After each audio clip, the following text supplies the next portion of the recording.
यहाँ पर सब ऑल इंडिया से सब बच्चे आते हैं, एक हेल्दी कंपटीशन मिलता है बच्चों के साथ।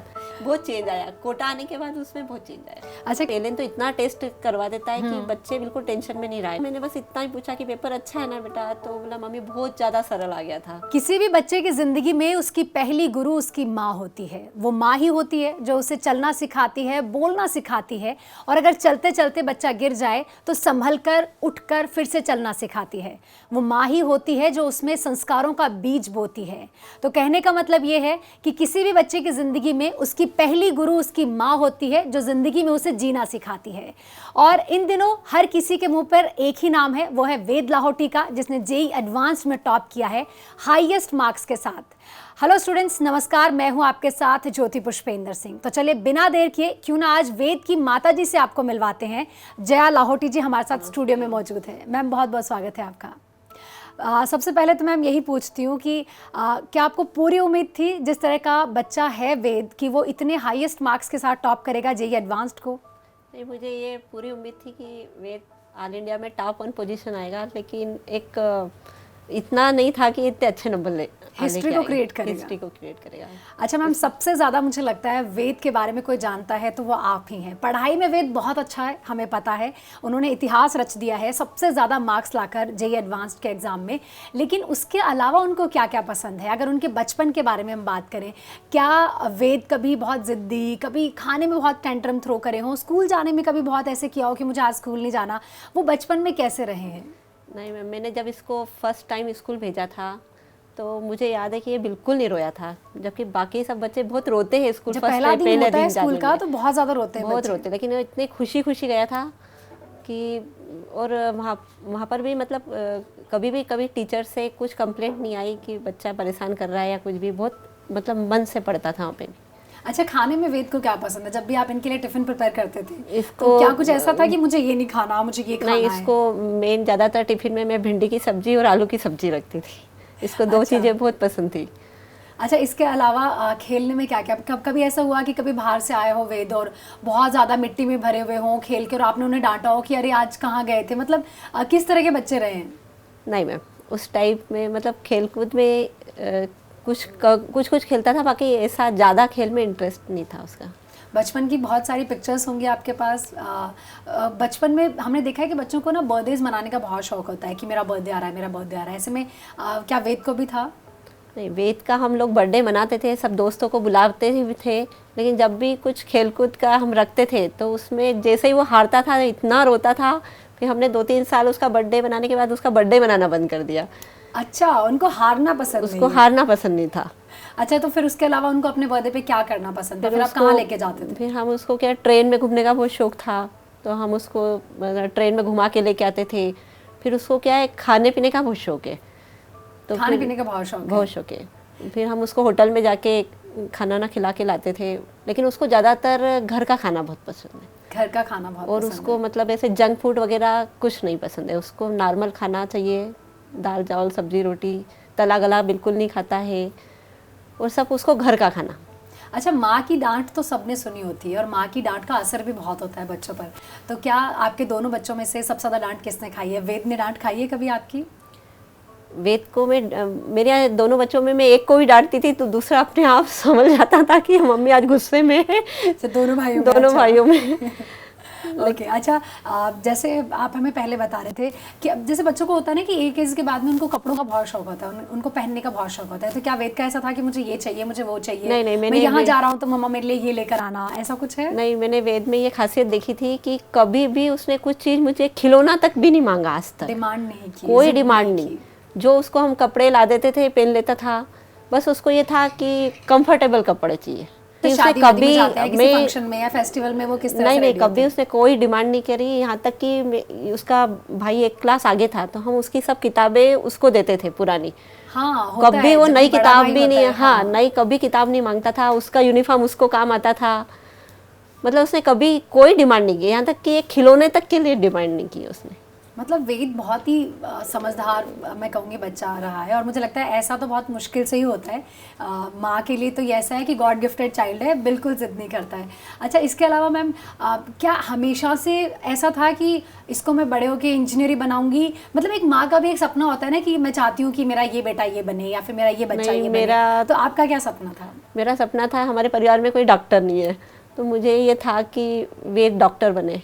लेकिन जब मैंने उसकी रुचि मैथ्स की साइड ज़्यादा देखी तो फिर उसने भी बोला कि मुझे डॉक्टर नहीं बनना है, लेकिन आप बोलते हो तो मैं बन जाऊंगा। मतलब उसने आपकी इच्छा की हाँ, वो रखी। लेकिन फिर मैंने यही सोचा कि जब उसका इंटरेस्ट नहीं है तो फिर हमें उसको मैथ साइड ही मतलब देना चाहिए। ये एक मुझे लगता है बहुत बड़ी बात आपने बताई, एक सीख है उन पेरेंट्स के लिए जो कहीं ना कहीं अपनी इच्छाएं अपने बच्चों पर थोप देते हैं, अपने सपने बच्चों में देखना शुरू कर देते हैं। तो ज़रूरी है कि आपने पहचाना कि उसका इंटरेस्ट किस साइड है और उसी तरफ उसको आपने गाइड किया।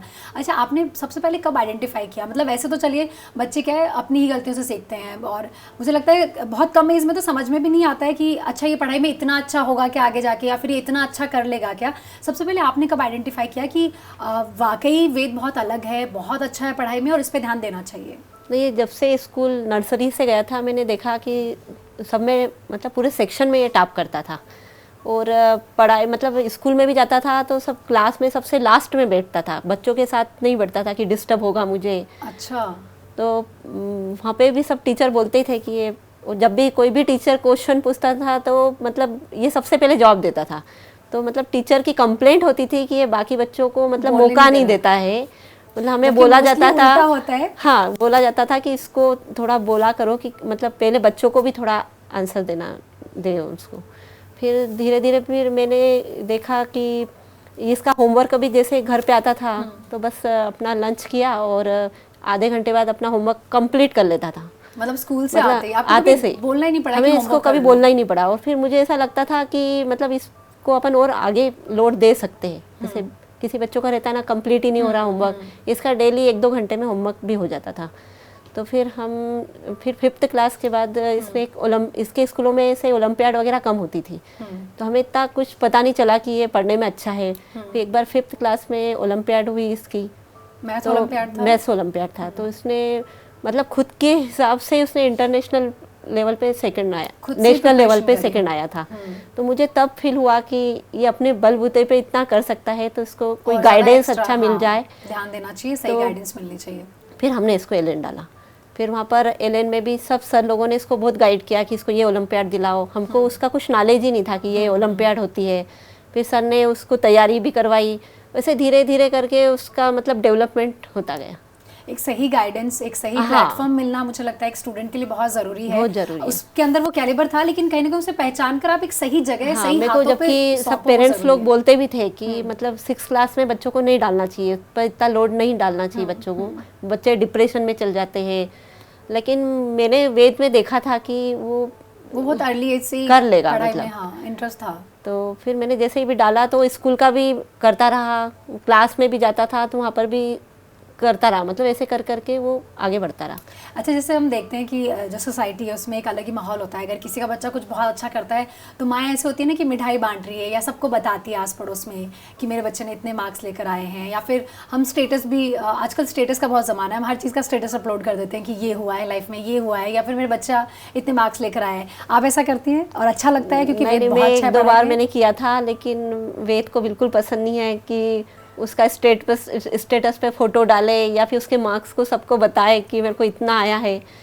1-2 बार मैंने उसका डाला भी था तो इतना रोया, इसके बाद मैंने उसका सब डालना बंद किया। यहाँ तक कि वो फोटो भी खिंचाना पसंद नहीं करता था कि मम्मी स्टेटस पे लगाएगी मेरा फोटो। वेद को फोटो क्लिक करवाने का बिल्कुल शौक नहीं था। वो तो शौक मतलब फोटोज हैं वेद की थोड़ी है, लेकिन जब से वो समझदार हो गया है सब फोटो खिंचाना भी बंद कर दे कि मम्मी स्टेटस पे डालेगी। वेद को मतलब बहुत सिंपल रहना पसंद है। बहुत सिंपल रहना पसंद है। अच्छा, इसके अलावा मैम जैसे आपने बताया था कि उन्हें क्रिकेट खेलने का शौक है, वो इंटरेस्ट उनका कैसे डेवलप हुआ? क्या उसके लिए आपने थोड़ा कोशिश किया कि बहुत ज़्यादा पढ़ता है, थोड़ा बहुत अदर एक्टिविटी भी होनी चाहिए? नहीं, उसके बड़े भाई को क्रिकेट खेलने का बहुत शौक है, उसको कोई खेलने के लिए मिलता नहीं था तो फिर हम उसको वेद को भेजते थे कि जाओ उसके साथ खेल के आओ। तो धीरे धीरे करके उसको फिर इंटरेस्ट आया खेलने। अच्छा, वेद का अपने नानू के साथ कैसा बॉन्ड है, कैसा रिलेशन है?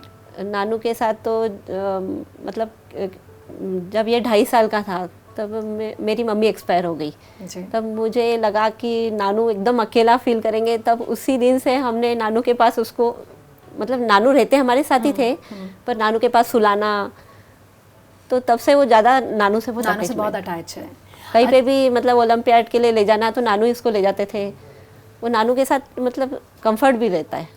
अच्छा मैम, जब आपने देखा कि बच्चे में वाकई कुछ अलग है, वो पढ़ाई में बहुत अच्छा है, फिर आपने कोटा भेजना तय किया, लेकिन कहीं एक माँ के रूप में एक डर था मन में, क्योंकि हमेशा से वेद आपके साथ ही रहे और फिर अचानक से उसकी आगे की पढ़ाई के लिए, प्रिपरेशन के लिए, जो सपना वो देख रहा था IITN बनने का, उसके लिए कोटा भेजना जब तय हुआ तो कहीं डर था मन में कि मैं भी साथ में चलूँ या फिर अकेले कैसा रहेगा? नहीं, मेरा उससे ज़्यादा मेरा इंटरेस्ट था कि मैं वेद को कोटा में डालूं, क्योंकि क्या है यहाँ पर सब ऑल इंडिया से सब बच्चे आते हैं, एक हेल्दी कंपटीशन मिलता है बच्चों के साथ।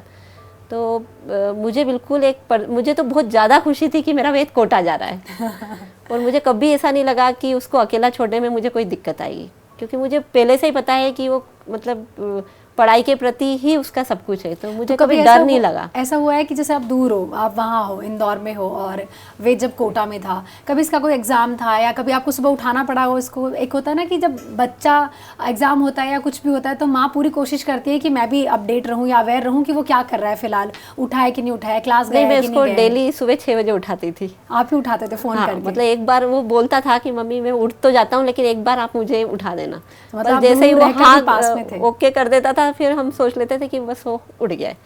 मैम, कभी आप वेद से कोटा मिलने आई हो और जब वापस जा रही हो तो आपको लगा ऐसा कि कुछ दिन और रुक जाना चाहिए था? क्योंकि माँ का दिल ही ऐसा होता है, जाने का मन नहीं करता। और क्या कभी वेद को होम सिकनेस हुई है? कभी उसने फ़ोन करके बुला लिया हो कि बहुत दिन हो गए आप आए नहीं, आप आ जाओ बीच में? नहीं, मैं जब भी कोटा आती थी तो मैं जब भी जाने का होता था मुझे बहुत दुख होता था अंदर से कि मैं वेद को छोड़ के जा रही हूँ। लेकिन वेद घर पे समस्या देख के बोलता था कि मम्मी आप चले जाओ, मैं यहाँ कर लूँगा, क्योंकि उधर भी घर पे कोई नहीं है। उसको घर का ज़्यादा टेंशन रहता था कि आप चले जाओ, घर पे प्रॉब्लम हो रही है, लेकिन दुख तो होता ही था। दुख तो होता है। अच्छा, लेकिन कभी वेद की कोई तबीयत खराब हो गई हो, ऐसे में कई बार माँ को लगता है ना कि मैं होती तो मैं अच्छे से टेक केयर करती, मैं होती तो जल्दी ठीक हो जाता, कभी ऐसा हुआ कि बीच में कभी भाग के आना पड़ा हो आपको? नहीं, मुझे ऐसी ज़रूरत नहीं। एक बार ये बीमार हुआ था, लेकिन यहाँ के सब स्टाफ ने मतलब उसको डॉक्टर के पास ले गए, उसकी सब जाँच वगैरह करवाई और उसने भी प्रॉपर 3-4 दिन दवाइयाँ ली, तो ऐसे बिल्कुल प्रॉब्लम नहीं आई। अच्छा, आपके दोनों बच्चों में से ज़्यादा बातें करने का किसको शौक है? दोनों में से ज़्यादा कौन बोलता है? मेरे बड़े बेटे को। अच्छा अच्छा, कभी ऐसा है मतलब वेद और हर्ष में ज़्यादा कौन स्कूल एक्टिविटीज़ में कौन पार्टिसिपेट करता है? जैसे कोई भी परफॉर्मेंस देनी है स्टेज पे या कुछ भी बोलना है, तो इन दोनों में कौन ज़्यादा अच्छा है? मैं दोनों को दिलवाती थी, लेकिन हर्ष बहुत अच्छे से मतलब बोल पाता था, लेकिन ये इसको स्टेज पे जाके ये सब भूल जाता था। लेकिन अब तो उल्टा हो रहा है, मुझे ऐसा लग रहा है। बहुत चेंज आया कोटा आने के बाद, उसमें बहुत चेंज आया। अच्छा, क्या जैसे हम देखते हैं कि बच्चे को हॉस्टल में डालने से, अपने से दूर भेजने से बहुत सारी चीज़ें ऐसी हैं जो वो नहीं सीखता है। ऐसे में अगर वेद के बारे में आप जितना जानती है, कोटा आने के बाद उसने क्या कुछ नया सीखा? मुझे लगता था जब वो इंदौर में था तो मतलब बहुत कम बात करना, कुछ भी मतलब कुछ भी काम नहीं, मतलब अपना कुछ नहीं करता था, लेकिन जब जैसे कोटा आया अकेले रह के सब कुछ संभालना और सबसे बात करना, उसमें बहुत चेंज दिखा मुझे। खुद के काम उन्होंने खुद करने नहीं, यहाँ तक कि सर लोगों ने भी बोला था कि जब ये आया था तो बिल्कुल सबसे पीछे लास्ट में बैठता था ये क्लास में भी, फिर हमने उसको आगे बिठाया, फिर वो अब सबसे अच्छे से बात करता है, दोस्तों से भी डाउट एक दूसरे से शेयर करना, मतलब सब लोग तारीफ करने लग गए कि ये आने के बाद बहुत चेंज हुआ। बहुत सारी चीज़ें मुझे लगता है कि मतलब हॉस्टल में बच्चों को भेजने से चेंज तो बहुत आता है। घर में जो चीज़ सीख नहीं पाते वो शायद हॉस्टल में सीख लेते हो। निश्चित तौर पर हॉस्टल लाइफ जो है वो बहुत कुछ सिखाती है। अच्छा मैम, जब भी कोई एग्ज़ाम था वेद का, तो कहीं ना कहीं जब बच्चे का एग्ज़ाम होता है माता पिता को लगता है कि हमारा भी उतना ही एग्ज़ाम है। वो जो 3-3.5 घंटे बच्चे के लिए ज़रूरी होते हैं, उतने ही वो माता पिता के लिए भी ज़रूरी होते हैं। ऐसे में आप इस पर क्या कहेंगी? जब भी वेद का एग्ज़ाम होता था, आप उस टाइम पर कैसे उसका एक सपोर्ट सिस्टम बन के उभरती थी, कैसे उसका ख्याल रखती थी? जब भी एग्ज़ाम होता था आप कोटा आती थी? हाँ, जब भी इसका जैसे प्रैक्टिकल एग्ज़ाम भी था इसका स्कूल का, तब भी मैं कोटा में रही। मेंस का था तब मैं कोटा आई। इसके मतलब बोर्ड की एग्ज़ाम में पूरे समय में उसके साथ रही। इसका एडवांस में भी मैं 1 महीने पहले आ गई थी। जी, एडवांस के एग्ज़ाम से भी 1 महीने पहले आप यहाँ रही है, ताकि उसको किसी चीज़ की कोई दिक्कत महसूस नहीं हो। थोड़ा सा ऐसा लगता है ना कि बच्चा पढ़ाई के समय थोड़ा सा खाने पीने में वो करता, नाश्ता नहीं कर रहा है कि जाऊंगा फिर टाइम वेस्ट होगा। तो हम लोग थोड़ा सा उसके खाने पीने पे अपन थोड़ा ध्यान दे सकते हैं। वो थोड़ा एक मतलब बच्चों को भी कंफर्ट लगता है, माँ होती है तो। माँ होती है तो बच्चे को मुझे लगता है हर चीज़ में आसानी हाँ। लगती है। अच्छा, जेईई एडवांस की आपने बात की, जिस दिन एग्ज़ाम था और एग्ज़ाम से ठीक कुछ दिन पहले कैसा चल रहा था? क्या वो थोड़ा भी ऐसे था, डर रहा था कि एग्ज़ाम है? वो यहाँ के जितने भी टेस्ट देता था, मतलब एलेन तो इतना टेस्ट करवा देता है कि बच्चे बिल्कुल टेंशन में नहीं रहे, लेकिन उसका कहना रहता था कि वो पता होता था कि हमको एलेन के टेस्ट है और ये पता है कि जो 2 साल से हम जिसके लिए मेहनत कर रहे हैं ये वो वाला उसका टेस्ट है, main तो exam टेंशन है। तो आता है। और मैं उसको बस यही समझा रही थी कि बेटा कि बिल्कुल टेंशन नहीं लेना, पर बोलता है मम्मी कि टेंशन तो आता है, आप भले कितना भी बोलोगे लेकिन हमें पता है कि हकीकत ये आज ही है जो है, आज का ही दिन है आज जिसके लिए का मैं ही 2 दिन। साल से उसको प्रिपेयर मतलब कर रहा हूँ। टेंशन तो था। अच्छा, लेकिन इसके अलावा जैसे एग्ज़ाम में वो गया तो आप भगवान में बिलीव करती है, तो माँओं का होता है कि कुछ ना कुछ माएँ करती है कि चल पूजा कर जा, नानू से बात कर ले, नहीं, भगवान वो के हाथ जोड़ के जा। हाँ, नहीं भगवान को मतलब वो बहुत मानता है और वो डेली 10 मिनट की पूजा करता है। मतलब अच्छा। ऐसा नहीं कि एग्जाम के पहले ही, हमेशा। हमेशा। और मैं जब भी कोटा आती हूँ तो उसको मंदिर ले जाती हूँ, दर्शन करवाती हूँ। और वो कभी कभी संडे को भी अपने दोस्तों के साथ जाके मंदिर में दर्शन करना, मतलब उसको भगवान पे, हमारे पूरे परिवार को भगवान पे बहुत विश्वास है। अच्छा, जेईई एडवांस का जिस दिन एग्ज़ाम था उस दिन माँ के तौर पर आपको क्या लग रहा था कि आपने बोला था भगवान से कि बस जो मेहनत इसने की है उसके मुताबिक आज इसका दिन सफल बना देना? हाँ, नहीं, मैंने उसको 8 दिन पहले से बोला था कि बस तू तो बस एडवांस में टॉप करके दे। तो मम्मी का सपना, मेरा सपना था कि ये मतलब टॉप करे, पर उसको ज़्यादा मैं कभी बोलती नहीं थी कि एक प्रेशर में नहीं आए बच्चा कि आपने को टॉप ही करना है मम्मी के लिए। लेकिन उन्होंने टॉप किया और आपको लेकिन बहुत टॉप अच्छा लग किया, रहा है हाँ। अभी। अच्छा, जेईई एडवांस का जिस दिन एग्ज़ाम था, और क्योंकि 2 पार्ट में होना होता है, एक पार्ट होने के बाद में जो बीच में ब्रेक टाइम था, उस टाइम पे आप इनके साथ कैसे थी? ब्रेक में तो इसको हमने खाना खिला के थोड़ा सा आराम पूछा करवा कैसा दिया। गया पेपर? नहीं पूछा था, क्योंकि मैं नहीं चाहती थी कि कभी कुछ थोड़ा सा भी गड़बड़ हो तो उसका इफेक्ट उसको दूसरे पेपर में आए। आपने बिल्कुल नहीं पूछा कि बिल्कुल नहीं क्या पूछा। किया, क्या नहीं किया, क्या थोड़ा पेपर सा हार्ड मतलब था? टेंशन में था, मैंने बस इतना ही पूछा कि पेपर अच्छा है ना बेटा, तो बोला मम्मी बहुत ज़्यादा सरल आ गया था। तो मुझे उसके सरल वाले वर्ड भी मतलब बहुत टेंशन दे रहे थे कि मैंने हमेशा देखा था ये जब भी मुझे बोलता था कि आज सरल पेपर आया था तो उसको थोड़े नंबर कम आते थे। अच्छा, तो उस वजह से लेकिन आपको उसको- थोड़ा टेंशन हाँ, हुई? मुझे थोड़ा टेंशन हो रहा था, लेकिन फिर भी हमने उसको कुछ ज़्यादा नहीं बोला। कि ठीक है अब सेकंड पेपर पे ध्यान दो अपने। तो फिर जब पार्ट 2 हो गया उसके बाद तो आपको लगा होगा कि चलो अब तो पूरा पेपर हो गया, अब मैं पूछ ही लेती हूँ। फिर पूछा कि पेपर कैसा गया बेटा? नहीं, पर उसने यही बोला था मम्मी कि जिस हिसाब से हमको लग रहा था कि इतना टफ पेपर आएगा उतना टफ पेपर नहीं आया था। क्योंकि वेद ने सब कुछ बहुत अच्छे से जबकि प्रिपेयर यहाँ किया के तो सर उसको वो लोगों ने पेपर बोला बहुत कि इजी लग रहा पेपर था। इजी नहीं था, टफ ही था। लेकिन यहाँ के बच्चे ने मतलब सब बच्चे ने इतनी मेहनत करी कि सब बच्चों को यहाँ पे इजी लगा पेपर। क्या बात है, बहुत सारी बातें आपने हमें वेद के बारे में बताई और वाकई बहुत सारे किस्से आपने हमसे शेयर किए हैं वेद के बचपन के बारे में, पढ़ाई के बारे में, खेलकूद के बारे में, या उनका जो भी शौक़ है उसके बारे में। अच्छा, एंड में मैम आप कुछ कहना चाहेंगी उन पेरेंट्स के लिए जो अपने बच्चों को उनके सपने के लिए कोटा भेजते हैं? मैं यही बोलना चाहूँगी कि कभी भी अपने बच्चों की तुलना किसी दूसरे बच्चे से नहीं करें और अपने बच्चे पे पूरा विश्वास करें। मैंने तो वेद पे पूरा विश्वास किया था कि मतलब मुझे था कि ये पढ़ता ही है, फालतू की चीज़ों में नहीं लगता है। और बस यही है, और बच्चों को भी यही बोलना चाहिए कि किसी और से कंपैरिजन नहीं करें, वो खुद अपने आप से कंपैरिजन करें कि मैं कल इतना किया है तो आज इतना अच्छा करूं और उससे अच्छा करूं। क्योंकि मुझे यहाँ के सब सर लोगों से मिलके यही हुआ कि बच्चों को अपने आप से कंपैरिजन करना चाहिए, न कि दूसरों से। बहुत बहुत शुक्रिया मैम, और बहुत बड़ी सीख आप जाते जाते हमारे स्टूडेंट्स को और उनके पेरेंट्स को भी देके जा रहे हो कि किसी और से खुद की तुलना मत करो। और माता पिता के लिए खास तौर पर है कि वो कंपैरिजन बहुत करते हैं, तो बच्चे की तुलना किसी और से ना करें, अपने बच्चों की मेहनत पर भरोसा करें, उन पर भरोसा करें। और बहुत बहुत शुक्रिया, उम्मीद करते हैं मैम आगे भी वेद आपका नाम ऐसे ही रोशन करता रहेगा, आगे भी आपके सपने ऐसे पूरे होते रहेंगे। तो चलिए इसी के साथ फिलहाल इस प्रोग्राम में इतना ही और हमें इजाज़त दीजिए। नमस्कार। Thank you.